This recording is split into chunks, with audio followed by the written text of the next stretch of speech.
খালি নিজেরটা চিন্তা করলে হবে। পশ্চিম রাজাবাজার এলাকায় আসলাম, ইন্দিরা রোড, পান্থপথ। এই কি নিছেন এগুলা? হ্যাঁ, বিনামূল্যে? আমার ভাগ নাই? এটা কিসের ব্যাগ? ওয়ান ব্যাংকের ব্যাগ? আরে সর্বনাশ, তো টাকা আছে এটার ভিতরে। হাই রে, আমার কিছু টাকা দিয়ে না, এটা বাইক কিনবো, নতুন বাইক কিনবো। এটা অনেক পুরানো হয়ে গেছে। যাবেন কই, যাবেন কোন দিকে? হ্যাঁ, জিগাতলা থেকে আগারগা। চলেন, আজকে শুক্রবার, রাস্তাঘাট ফাঁকা আছে, বসতে হবে কিন্তু এটার উপরে, আরাম পাবেন। হ্যাঁ আরাম পাবেন, বসেন। এটা রেইনকোট, সমস্যা নাই, একটু উঁচা হইলে ভালো। হ্যাঁ সমস্যা নাই, বসেন। হ্যাঁ দেন, আমি আগে ইয়ে করে নিই, রাখেন, ছাড়েন, ওঠেন। এটা নিয়ে বসা। হ্যাঁ, ওঠার সময়, হ্যাঁ ওঠেন। ওরে বাপ রে বাপ, এত ওজন বাড়ছে আপনার? এদিকে নেন। ইজি? হ্যাঁ ইজি, আচ্ছা। হ্যাঁ সেটাই বুঝতেছি, ওজন অনেক বেড়ে গেছে আপনার। প্রতিদিন কাম দিয়ে উঠবস করেন 100 বার।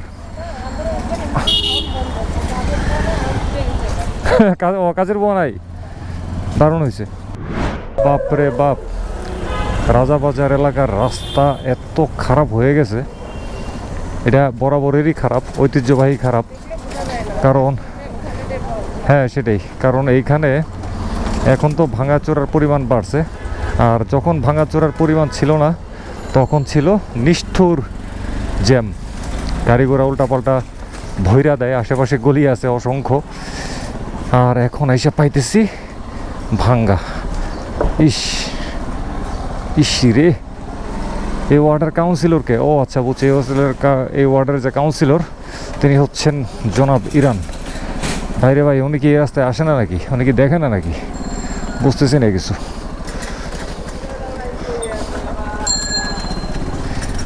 এই এক যা খুজুর কই যায় এরা?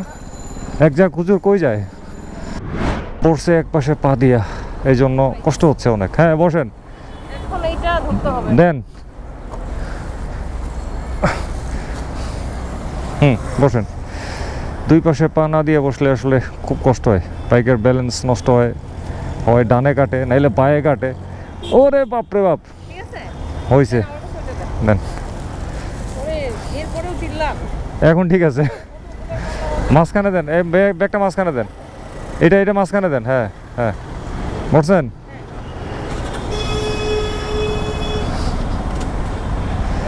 হ্যাঁ একবার ঠিক আছে। পিলিয়নের সিটিংটা মডিফাই করে নিলাম। আচ্ছা শোনেন, আরেকটা ইয়ে আছে, এই যে আপনার পাটা, এইটা এই আরো ভিতরে, ব্যাস, বাইরে বের করবেন না, আমার পায়ে লাগলে লাগুক, কিন্তু বের করবেন না, নাইলে খুব ক্লোজ হয়ে যদি কোনো, না পাটা চাপাই নিলাম, যদি আর কোনো যানবাহন ক্লোজ হয়ে যায় পায়ে আঘাত খাওয়া যাবে।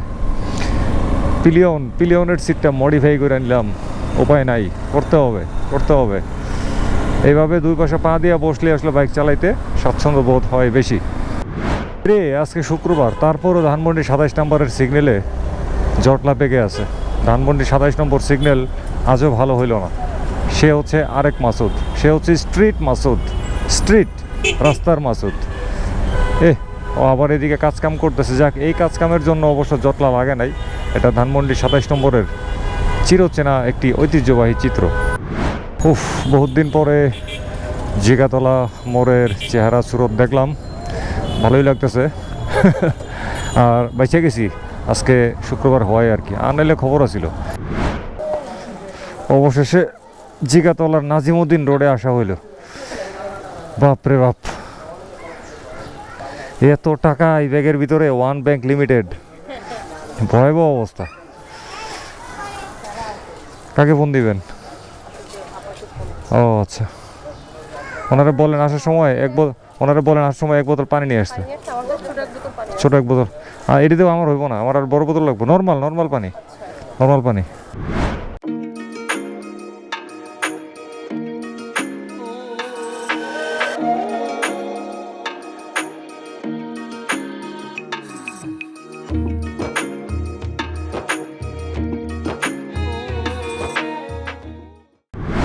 এতক্ষণ হ্যাঁ হ্যাঁ আচ্ছা এতক্ষণ লিচু আর পানি খাইলাম। হ্যাঁ আচ্ছা, কতটুকু লিচু দিয়ে কতটুকু পানি আনলেন এটা তো বললেন না।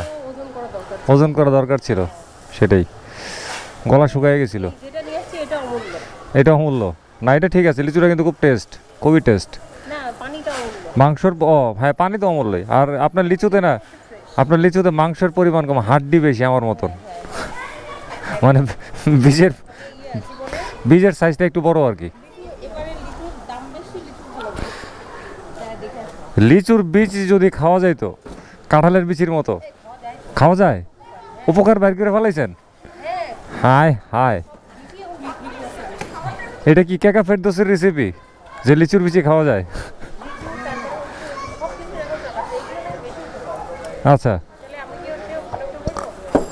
বসে যান এখনই, আবার ব্যাগ দেন। এখন ওজন একটু কমছে। ওঠেন ওঠেন ওঠেন ওঠেন।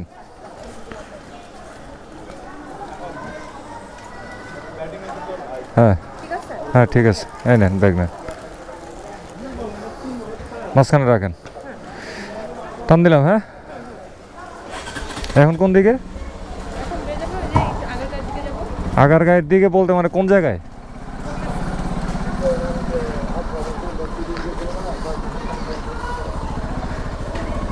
জিগাতলার এরকম কোনো চিপাগুলিতে আমি আজ পর্যন্ত আসি নাই। সবসময় মেইন রাস্তায় চলাফেরা করছি। এটা হচ্ছে নাকি নাজিমউদ্দিন রোড। আমি তো ফার্স্টে ভাবছিলাম কিরে জিগাতলা আবার নাজিমউদ্দিন রোড কোত্থেকে আসলো। সেই নাজিমউদ্দিন রোড তো হচ্ছে পুরান ঢাকায় চানকার পোলের পাশে। পরে দেখলাম যে না, কথা সত্য, এখানেও একটা নাজিমউদ্দিন রোড আছে। প্রবেশ করে ফেলেছি আগারগাঁ এলাকায়। যাইতে হবে 60 ফিটে। সেইখানে নাকি আবার কাকে কিছু লিচু বিতরণ করবে বিনামূল্যে, মানে উপহার আর কি। যাই হোক, এখন 60 ফিটে বিতরণ কার্যক্রমটা হবে একেবারে জায়গা মতন। অর্থাৎ আমি 60 ফিটে যে এখানে বসে নিয়মিত আড্ডা সাড্ডা দিই আর কি, বারেক মোল্লার মোড়ে। এটা যখন আমি শুনছি, আমাকে যখন বলছে যে বারেক মোল্লার মোড়ে আমাদের নেক্সট ডেস্টিনেশন, তখন তো আমার ভেতরটা নেচে উঠছে আনন্দে। চলে আসলাম বারেক মোল্লার মোড়ে। শর্মা হাউস না? হ্যাঁ এনে দাঁড়াই। শর্মা হাউসের এদিকেই নাকি সেই কাঙ্ক্ষিত ব্যক্তি, একটু সেই কাঙ্ক্ষিত ব্যক্তি যাকে কিছু লিচু বিতরণ করা হবে। দেখি ব্যাগটা দেন নামেন। নামছে, নেন। এখান থেকে আর পানি আনতে বলবো না। না লাগবে না না। হ্যাঁ আমি ওই পারে যাব। ওরে বারেক মোল্লার মোড় রাস্তা পার হওয়া এখানে খুবই ভয়াবহ ব্যাপার।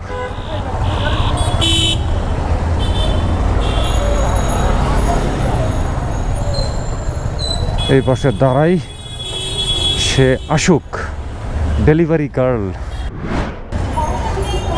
কি অবস্থা? উপরে যাইতে ভালো আছেন?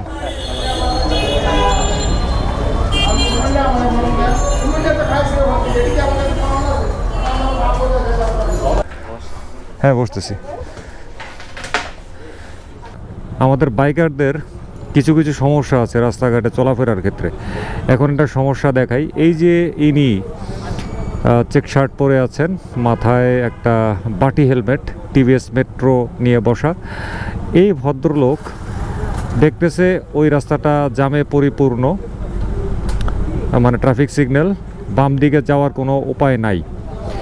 ব্যাপার হয়েছে, আমি যেভাবে দাঁড়াইছি সামনে একটু জায়গা রেখে পথচারীদের যাওয়ার জন্য, উনি কিন্তু আর একটু পিছাইয়া এই জায়গায় থাকতে পারতো, কিন্তু উনি এখানে দাঁড়ায় নাই। না দাঁড়াইয়া উনি একবারে এমন জায়গাটায় দাঁড়াইছে, মানে পথচারীরা যে একটু যাবে এই জায়গাটারে পর্যন্ত উনি ব্লক করে ফেলছে। মানে উনি যে কত ব্যস্ত একজন মানুষ এবং কত ভালো একজন মানুষ, এটা উনি প্রমাণ করে দিল আর কি। তো এরকম প্রমাণ কিন্তু আমাদের অনেক মোটর বাইকাররাই দিয়ে থাকেন।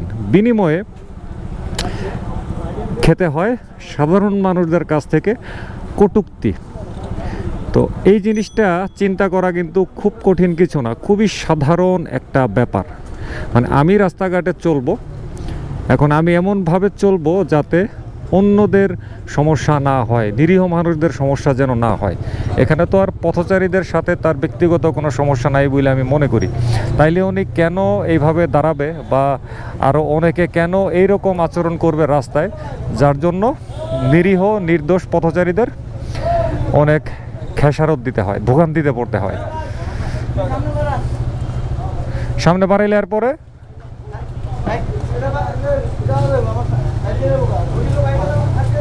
সামনে গেলে এই যে আপনার এই যে রাস্তার লোকজন যে হাঁটে, ওরা কিভাবে যাবে বলেন? খালি নিজেরটা চিন্তা করলে হবে?